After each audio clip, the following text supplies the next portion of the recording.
Ne jemi bashkë përsëri në pjesën e dytë të këtij emisioni. Është termini mysafiri të ftuar në studio me mua nga Ministria e Mjedisit dhe Planifikimit Hapësinor, zoti Bajram Kadriu. Mirëmëngjes, mirë se erdhët. Mirëmëngjes, mirë se gjetëm. Është kënaqësi që ju kam në studio. Gjithsesi kënaqësi është edhe për ne. Dhe e them me shumë plot gojë këtë kënaqësi sepse do të flasim pikërisht për promovimin e udhëzimit administrativ mandator me qëllim mbrojtjen e mjedisit dhe shëndetit. Me këtë udhëzim administrativ, pra, do shkohet hedhja e mbeturinave jashtë vendeve të caktuara. Është ky vendimi që u mor ditë më parë, realisht nga Ministria e Mjedisit dhe Planifikimit Hapësinor, mirë po sa i takon të gjithë asaj që u tha, si po ju shkojnë punët, është domethënë pak ditë që ka filluar ecuria dhe mbarvajtja e kësaj pune. Faleminderit për ftesën. Para 2 ditësh ne kemi bën promovimin e këtij udhëzimi administrativ dhe kemi bën lansimin e këtij të plot, mund ta quaj ashtu, që ka për qëllim parandalimin e ndotjes së mjedisit, eliminimin e deponive dhe çështjeve tjera me qëllim të mbrojtjes së shëndetit të njerëzit. Ky udhëzim administrativ për herë të parë është e kyçur edhe policia, bashkërisht me Policinë e Kosovës, bashkërisht me Asociacionin e Komunave dhe organizatat jo qeveritare që ka qenë në Reku dhe Let's Do It Kosova, apo ta pastrojmë Kosovën, bashkërisht e kemi lansuar këtë udhëzim administrativ, që për këtë udhëzim administrativ monitorues apo inspektues do të jetë Policia e Kosovës, pra, do të jetë inspektorët e Ministrisë së Mjedisit dhe inspektorët e pushtetit lokal. Se i takon të gjithë kësaj mbështetje që domethënë nga Asociacioni i Komunave tregojnë që kanë treguar gatishmërinë e bashkëpunimit se i takon këtij udhëzimi, mirë po të ndalemi pak te Evropa këtë çështje, këtë probleme ka zgjidhur shekull më përpara. Pse u desh kaq vonë tek neve të vinte deri në këtë formë ky udhëzim administrativ? Në parim ky udhëzim administrativ është miratuar edhe në vitin 2009. Është bërë një lansim në atë periudhë kohore, por të them vërtetën nuk ka gjetur një përkrahje të mirëfillt, përderisa nuk ka qenë Policia e Kosovës dhe inspektorët e pushtetit lokal. Tani kemi ndërmarrë hapin dhe kemi rishikuar këtë udhëzim administrativ dhe janë kyç edhe Policia e Kosovës edhe inspektorët e pushtetit lokal dhe kemi marrë përkrahjen e gjithë kryetarëve të komunave që bashkërisht këtë udhëzim administrativ ta zbatojmë në praktikat më të mira. Pse ne jemi vonuar, mund të themi që jemi vonuar, po jemi parafërsisht me gjitha këto ligje dhe me këto udhëzime administrative në nivel të kohës, krahasuar me Evropën, sepse ne jemi edhe si shtet më i ri se sa Evropa, po ky udhëzim administrativ është bazuar në konventat, në dokumentet dhe në strategjitë evropiane. Prioritetet e këtij udhëzimi cilat janë? Prioritetet e këtij udhëzimi janë mbrojtja e mjedisit, mbrojtja e vendeve, natyrës, të shtretën e të lumeve. Këto janë prioritetet. Nuk është qëllimi që ne të përfitojmë nga gjobat cilat ekzekutohen me këtë udhëzim administrativ. Ky udhëzim administrativ ka për qëllim edhe edukimin dhe disimin e popullatës në përgjithësi në mbrojtjen dhe ruajtjen e mjedisit me qëllim të mbrojtjes preventiv, të mbrojtjes dhe ruajtjes së shëndetit. Në çfarë mënyre keni vendosur të rritni masën e kontrollit, përveç se do të ketë domosdoshmë bashkëpunim me policinë dhe me inspektorën komunal? Tjetër kush do të jetë për pasur mon kontroll? Për pos policisë edhe inspektorëve të nivelit qendror, inspektorëve komunal, në rastet caktuara, autoritetet qendrore dhe autoritetet lokale mund të aktivizojnë edhe tjerë me autorizime të veçanta në një rast të caktuar. Sa i takon hedhjes së mbeturinave nëpër ujërat, brigjet, proskat, lumenjt, më thënë është ky një tjetër problem që realisht ne hasim.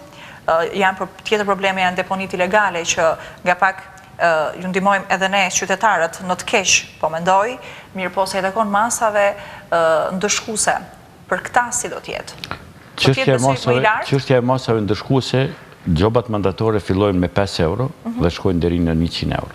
Gjoba mandatore më vogël është 5 euro hudhja e duqit cigarës apo çamçakëzit në rrugë dhe 100 euro gjoba më e lartë është djegja e mbeturinave, djegja e gomave të ndryshme, hudhja e mbeturinave, brigjet lumeve, shtretërve, prockave dhe formave tjera.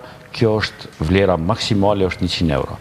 Po e tërë kjo, do të thotë prej 5 deri në 100, që është 5, 10, 20, 30, 50, 70, e tërë kjo në momentin nëse nuk e paguar në afatin kohor prej 7 ditësh pala, cila ka bë veprën, ajo shkon në gjykat, dhe në gjykat, ky çmim pesfishohet. Do të nga 5 euro bëhet 25 euro, nga 10 50, edhe 100 bëhet 500 euro. Kjo është forma cilën do të aplikojmë. Është formë e shtruar. E shtruar është. Shumë e definuar, shumë qartë, është decisive në këtë formë. Do të thotë që do të aktivizohet edhe gjykata.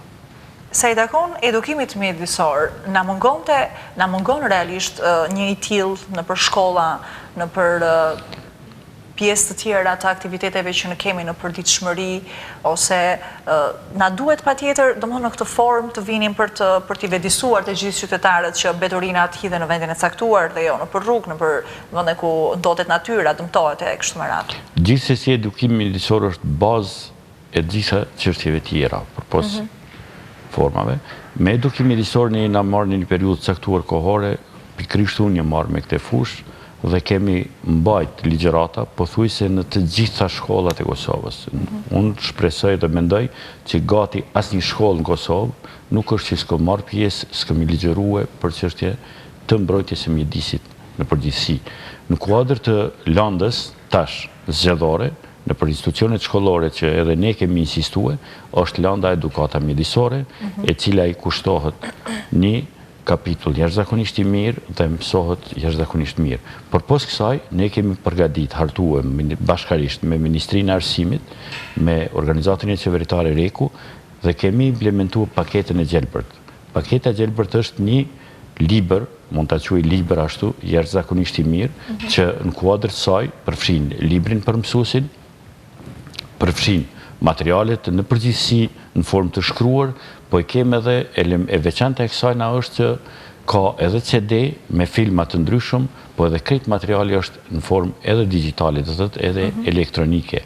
Ka filma nga në radhë të parë nga rajoni, nga vendi, nga Kosova, në radhë të dytë nga Evropa, po edhe në përgjithësi në botë. Kjo paketë e gjelbërt është rezultat i një pune jashtëzakonisht madhe, cilën e zbatojnë 23 shtetet e Evropës.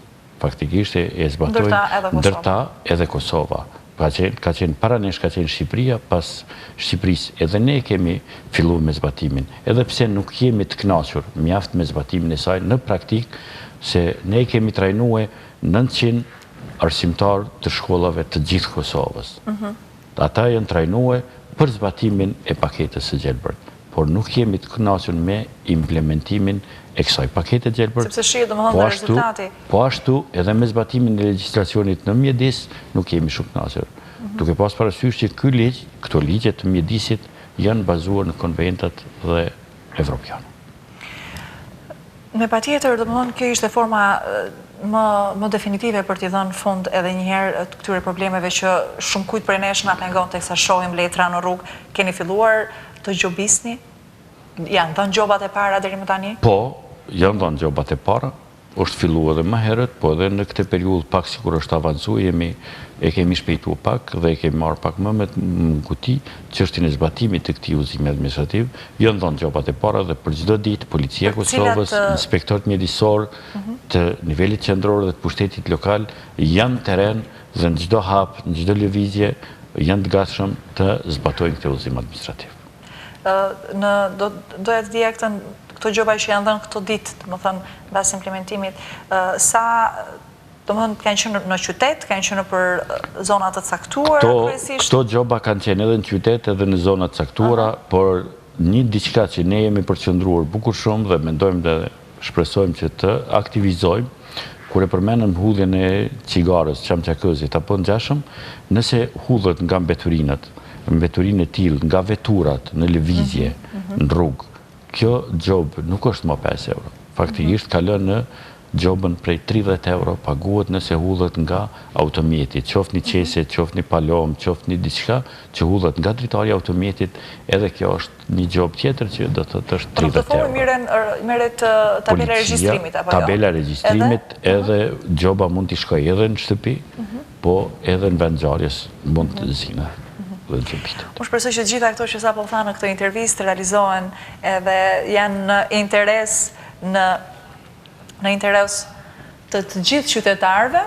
Me që jemi në fund të kësa interviste, unë ju falenderoj shumë për të gjithë të punë që po bëni, për gjithë angazhim për të vëdësuar edhe një herë të gjithë popullin tonë, që mbeturinat hidhen në vendin e duhur dhe jo aty ku nuk duhet. Gjithsesi, e vetmja kërkesë jona që është mbeturina të hudhen në vendet të caktuara, në kontinjerë, qofshin ata në kontinjerë të rrugëve, në kontinjerë të vegjël apo në kontinjerë të mëdhenj, ajo është qëllimi jonë. Dhe qëllimi final është mbrojtja dhe ruajtja e mjedisit me qëllim të mbrojtjes dhe ruajtjes së shëndetit tonë. Parsorja, faleminderit shumë. Gjithsesi apelojmë edhe te mediat që është një kontribut, një ndihmë jashtëzakonisht e madhe për ndihmën që ne kemi dhënë. Faleminderit shumë edhe një herë dhe uroj vërtet shumë suksese në punën tuaj. Unë shpresoj që përgjithmonë të na hiqen mbeturinat dhe mos shohim asnjëherë.